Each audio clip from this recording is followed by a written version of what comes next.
Kung hindi tayo magkakaisa, huwag sanang dumating sa punto na ang mga anak natin ay wala nang malamon dahil simot na ang kaba ng bayan sa pagnanakaw ng administrasyong Marcos na ito.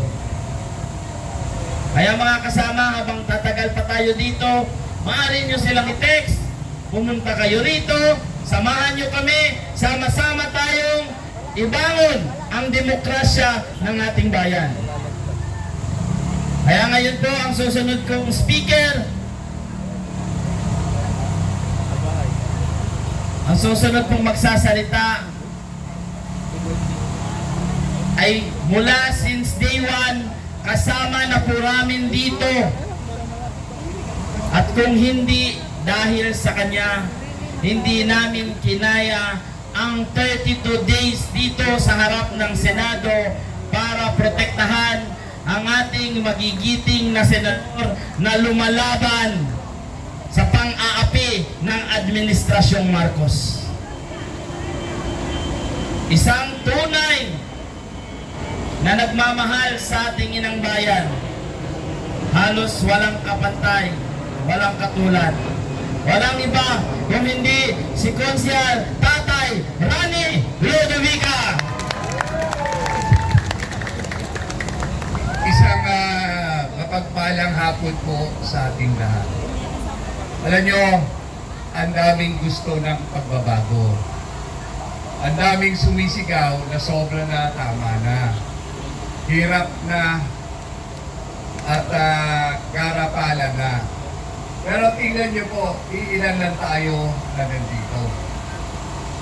Paano tayo mananalo kung wala po tayong madadala, maski man lang sana mga kamag-anak natin? Sa panahon ho ngayon, napakahirap ipaglaban ang para sa bayan. Mahirap ilaban ang katotohanan dahil ang Pilipino, sabi nga, inuuna ang survival. Ang kalaban po natin ay ang sarili rin po nating mga kababayan. Napaka makasarili ng Pilipino ngayon kaysa yung maka-Pilipino nung araw. Tama! Mahilig, buti pa sa cellphone, madalas may selfie. Pero pagkausapin, tayaan sa bayan, para kang nakipag-usap sa bangag Tama ka dyan, Tatay Rani! na tao. Ang pagbabago po magsisimula sa ating sarili. Sino ba ang kasama ng ating sarili kung hindi yung immediate family natin? Immediate family at susunod yung kapitbahay natin. Kung tayo ay may kredibilidad, sigurado ko sasamahan tayo. Baka naman kasi ang nananawagan ngayon na ibagsak ang administrasyong ito ay may kanya-kanya ring sariling motibo. Alam niyo po, ang Diyos, hindi ho natin pwedeng mapagliman. Siguro, una nating baguhin ang sarili natin. Pag nakita kasi ng kaibigan, kamag-anak, kapitbahay natin, na worth tayong samahan, sasama sila. Si VP Sara hindi titindig. Dahil alam niya rin, pag tumindig siya, baka mas marami ang makinabang na nung panahon ng kanyang tatay. Tayong mga leader, dapat tayo mismo makitaan na sincero tayo sa ating pinananawagan.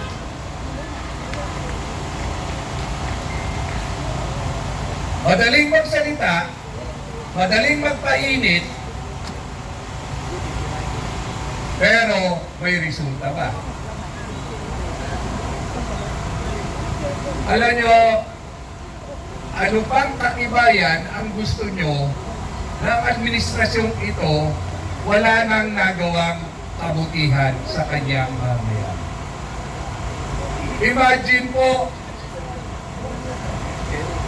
yung Senadong ito yung kauli-hulihan nating pag-asa na makamit natin ang ating demokrasya.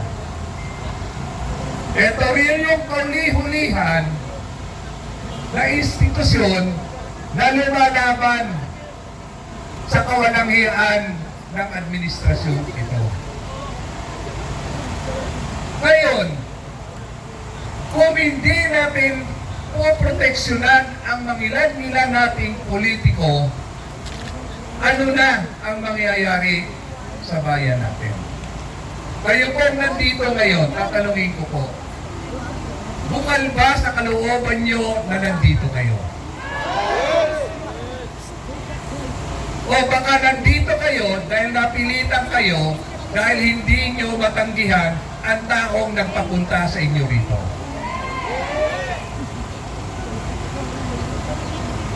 Kasi pag bukal kayo na nandito, attentive kayo, nakikinig kayo, nanunuri kayo. Ngayon, kung wala sa puso nyo ang pakikipaglaban sa demokrasya, paano tayo mananalo? Eh ang kalaban natin, lahat ng armas, lahat kung ano ang merong isang demonyo nasa kanila. Di ba ano ba sabi? The money is the root of all evil. Ha? Kaya po, hanggat hindi tayo titindig na bilang isang tunay na Pilipino, hindi tayo mananalo sa labang ito.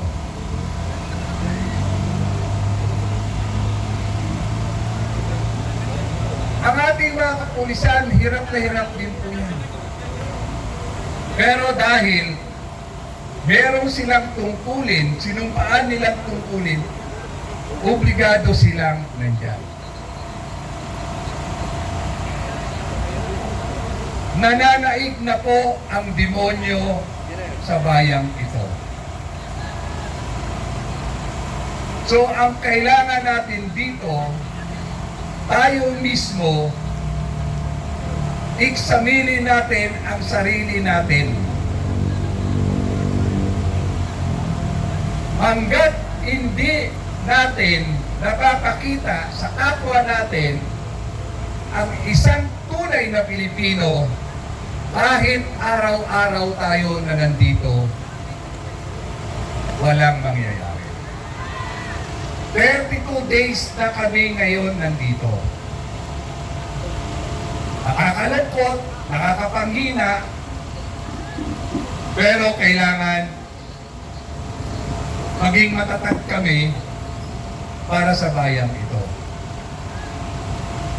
May gustong pumunta, walang pamasahe, naghahanap ng sponsor. Ay yung sponsor na yun, mas magugulang sa atin yan.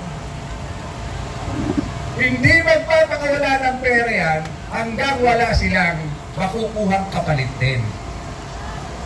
Papalitan natin ang politikong nakaupo, pero maraming politikong pulpul din na nakaabang sa pagkakataong ito. Magpapagamit pa ba tayo? Kailangan taong bayan na ang magising.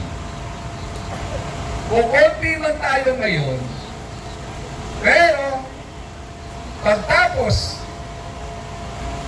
ng paghaharapan natin ito, yung puso nyo, isip nyo, magising,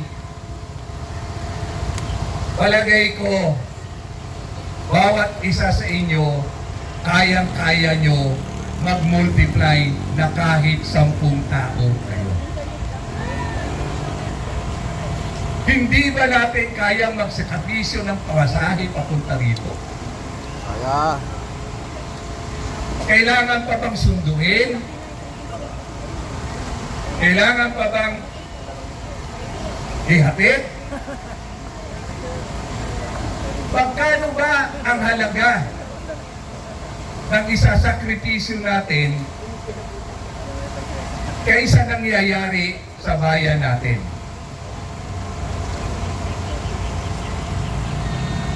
Lahat, makakaliwa man, maka-Duterte man, makadilawan man, makapingkian man, pera-pera na lang ba?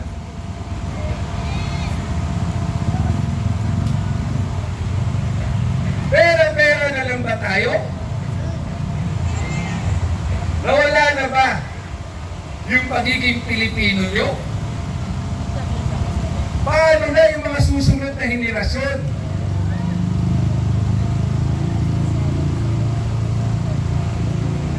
Sa tingin nyo ba, tatagal pa ng 3 taon ang pondo ng bayang ito sa nangyayari ngayon? Bangag na lang ang hindi nakakaramdam ng krisis ng bayan natin. Ako, saludo ko, karamihan sa tumatayo ngayon dito, kababaihan. Yes! Yes! Dahil ang kababaihan, mas ramdam nila ang krisis ng bayan. Tama, kayo nag-budget ng pera. Sa loob ng 32 araw namin dito, nakita ko iba ang paninindigan ng kababaihan. Ang tapang. Kaya naman pala, ang asawa nyo takot sa inyo. Kami lang mga babae. Ako po, tatayo dito, hindi ang pananawagan ko na bumaba ang bangag na administrasyon. Nandito ako, ang panawagan ko, dagdagan nyo pa ang pagiging Pilipino nyo. Dagdagan nyo pa ang pagiging tao nyo. At higit sa lahat, dagdagan nyo ang pagiging Kristiyano nyo. Mapalat ang bansang ito dahil may tumatayo sa loob ng 32 days, may tumatayo dito kahit mangilan-ngilan. Mangilan-ngilan na lang yan, pero pure naman ang puso nila.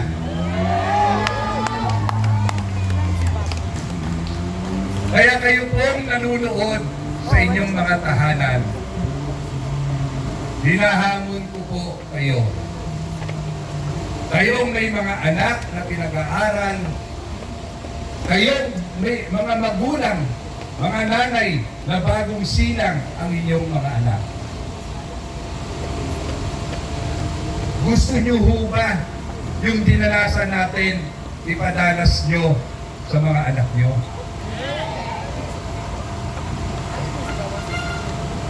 Hindi na ho tatagal pa ng ilang taon, pangkarote na ang bayang ito. Ang dami nating pera, mali-mali ang pera, hindi lumalabas dahil nakatago lang sa kanilang tahanan ang perang para sa bayan.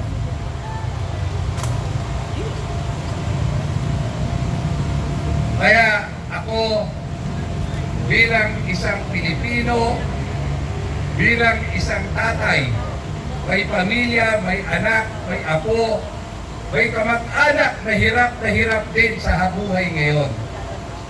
Nahihiya na lang umutang sa akin.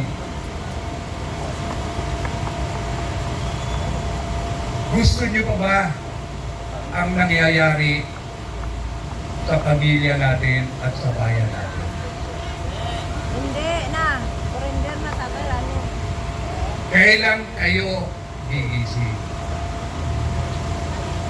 Kailan kayo kikilos? Hayaan nyo na lang ba magwagi ang kasamaan? Hindi. Alam nyo, itong mga naka-orange na to, 28 years ko nang kasama as volunteer ng Quezon City Anti-Crime. Woo!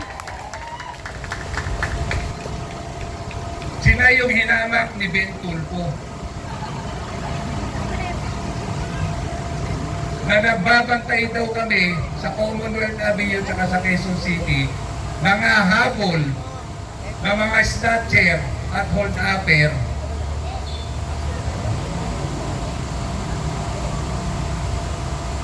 Binabayaran daw ba ito? Kumanda na ho ang mga membro ng Quezon City Anti-Crime, pero ni Perol galing sa bayang ito, wala pong natanggap yan. At karamihan po sa inyo rito, lalo na yung natutulog, tumitindig, hirap na hirap din. Ang hirap kaya nung hindi ka naliligo.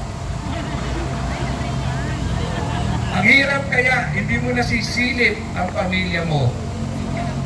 Ang hirap kaya sabihan ka ng asawa mo, anak mo, tatay, ano ka ba? Mas inulan mo pa ba yan kaysa sa amin? Maraming hindi nakakaintindi. Pero saludo ako sa mga taong tumatayo para sa bayang ito. Kayo ang nagbigay lakas sa akin na tumindig at samahan kayo sa labang ito. Nawa, lalong-lalo na yung kapwa senior citizen ko, nagpipintuhan na lang.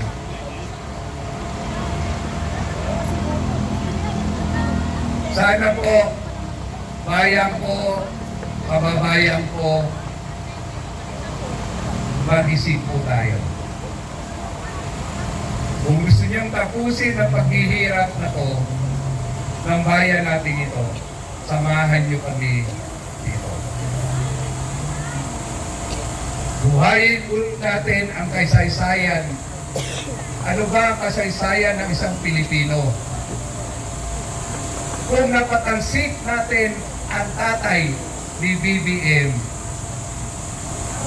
bakit hindi natin mapapatansik sa pamagitan ng People's Power ang mas masahol pa sa tatay? Tama! Woo! Ang sabi nga nila, ang kasalanan lang ng tatay, hindi kasalanan ng anak. Pero ngayon sa kasaysayan, ang kasalanan ng tatay, wala sa kalingkingan ng kasalanan ng anak. Woo! Kaya lang, tulog pa rin kayo. Dilat kayo, pero ayaw niyong kumilos. Pag nakipag-maritisan kayo sa mga kapitbahay niyo, iisa ang sinasabi niyo, ang hirap ng buhay ngayon. Hindi ko pa nai-enroll ang anak ko. Nag-iisip pa ako kung kay nino mangungutang. Na-enroll man ang anak, wala pa rin akong school supply sa mga anak. Hindi mangyayari yan kung yung ating pinili ay tapat sa tao. Makakamit natin ang pagbabagong ito, pero ang pagbabago magsisimula sa sarili natin. Magsisimula ang pagbabago sa sarili natin. Para makamit natin ang kalayaang ipinaglaban ng mga ninuno natin. Mas masarap lumaban yung mga ninuno natin noon dahil ang kalaban natin noon tayo. Mas mahirap ang labanan ngayon dahil ang kalaban natin kapwa Pilipino. Naway po kahit paano magising po tayo. Ang labang ito, laban nating lahat. Laban ng bawat miyembro ng pamilya. Samahan natin ang puso, sakripisyo, palagay ko, makakamtam na natin ang kalayaan ng bayang ito at kalayaan ng tao. Happy Independence Day po.